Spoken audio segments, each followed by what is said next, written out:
Hi everyone, welcome back to my channel. Today I have some tips and tricks for surviving finals week at San Diego State in particular, but this could be applied to any other school. This is just the tips that I've found have been helpful to me. This video is for like first year students that this is like their first semester for finals and stuff like that, but if it hasn't worked out for you in the past, this could also be helpful for you. And let's go ahead and jump straight into it. Also, quick little PSA.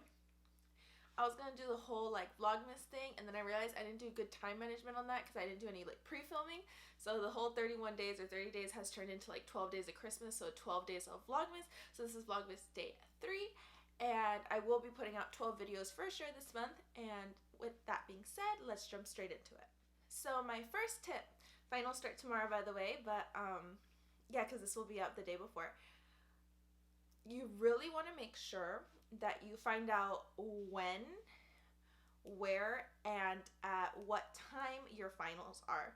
So just because you have a class time on a certain day of the week and in a certain classroom doesn't necessarily mean that's where the final is going to be when it actually like goes down, you know? The school at the very beginning of each semester puts out like a final schedule, and they do that to make sure that finals don't conflict with other classes.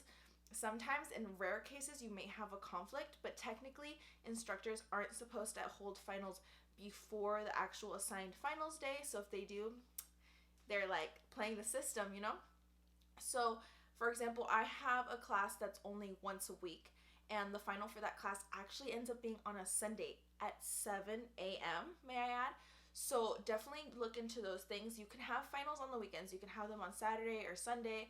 So definitely look into that. And then although your normal class day, for example, starts at 11 a.m., sometimes you're scheduled for a time slot of 10:30 to 12:30 for the final. So those little differences will really make a difference. Those little differences make a difference.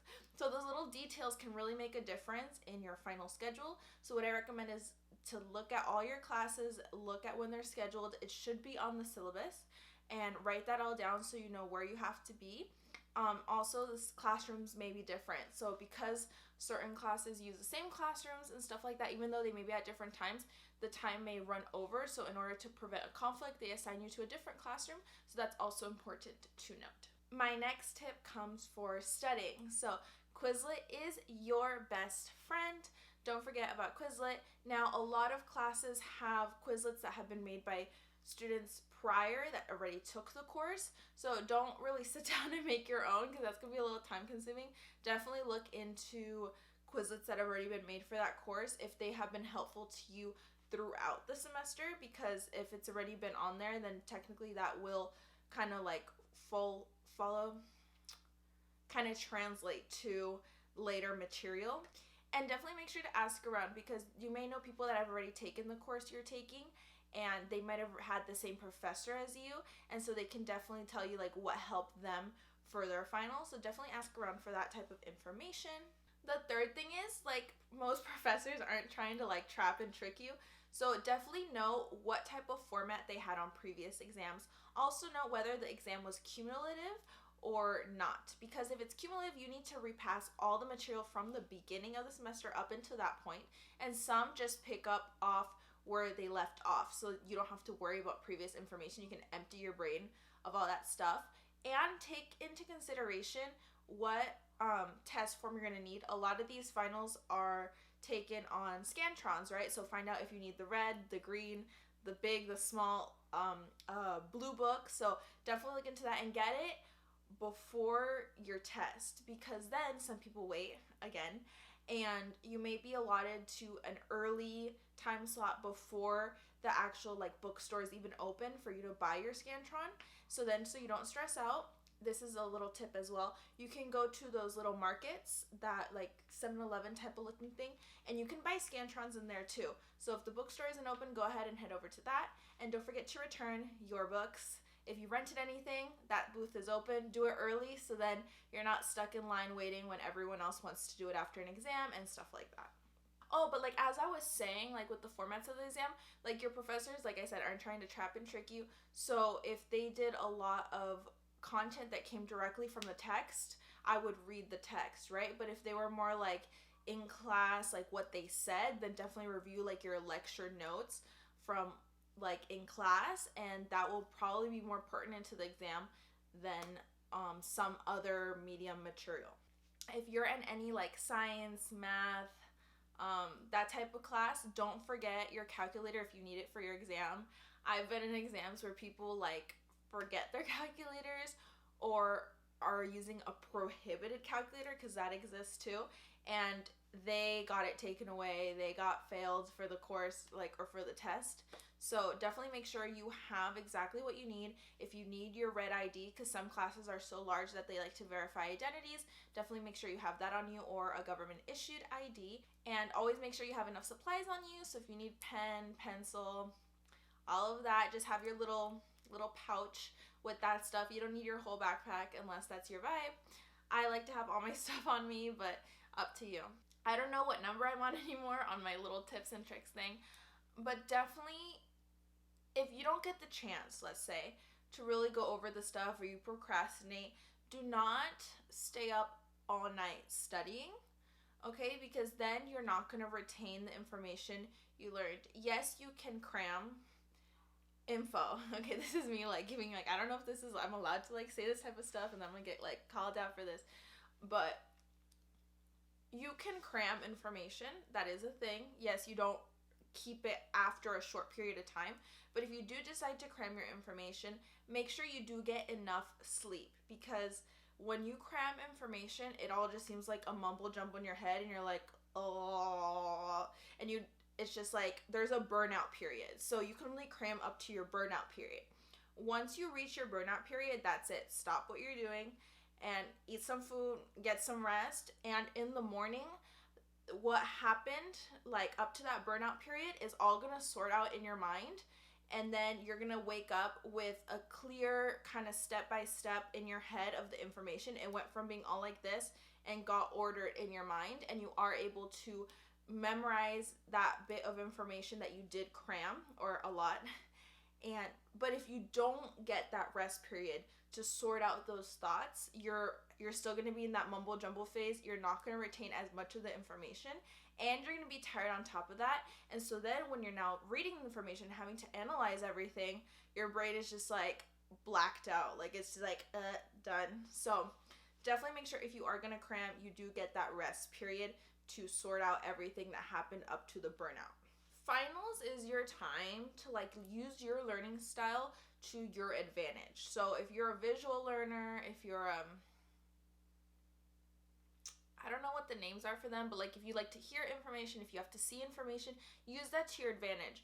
So I'm a visual type of learner. I also like to like read the information. I don't know what I would categorize me as, but I have like not picture memory, because like I don't have like perfect picture memory, but when I read something or I write something, I can like the muscle memory of the writing and of the seeing, I can like pull that back up later on, not completely, but I do like have familiarized myself with that information, so I use that to my advantage. But if you like to listen to stuff, watch videos about like the topic that you had, and like something that goes into like an in-depth analysis, and then you will like remember hearing what was talked about. So some professors record their lectures, so that could be beneficial for you.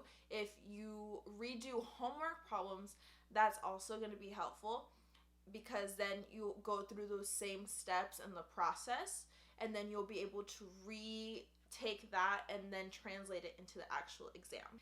If you're not like a coffee person, this is not the season to like start being a coffee person, because then you're just gonna be like, I need coffee, like this is gonna like caffeinate me up or something, and then you're just gonna end up like feeling all over the place.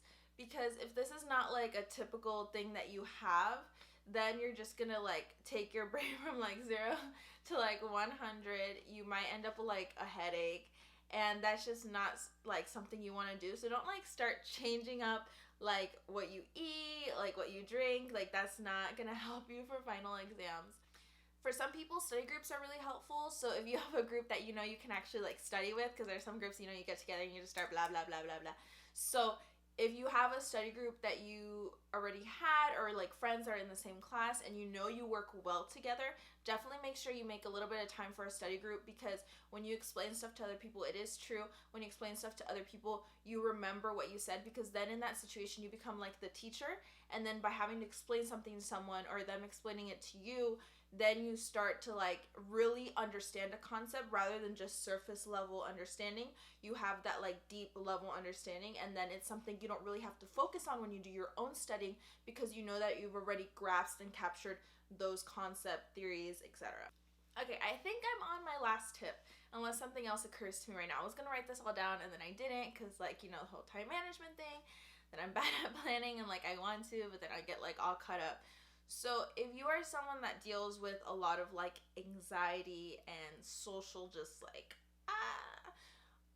when you're around other people that are stressed out, you become stressed out even if you weren't stressed out. And so if you are someone that has this type of anxiety thing going on, your stress level is going to be like through the roof outside the school. So I wouldn't recommend getting like early to class, or like if it's a place that or doesn't have a class inside before and it's open and it's available, it's the first exam of the day, I wouldn't recommend getting there too early or waiting outside with everyone else who's like last minute just like because when other people are stressed out, like I said, you become stressed out. So they're going to be projecting that energy and you're going to feel that energy, and then you're going to be like, oh, I didn't know that, or that, like, I didn't know we had to know that. Like, because some people don't actually know if you need to know that, but they bring up stuff that they themselves don't know, and then it starts to make you second guess yourself. So if you are really susceptible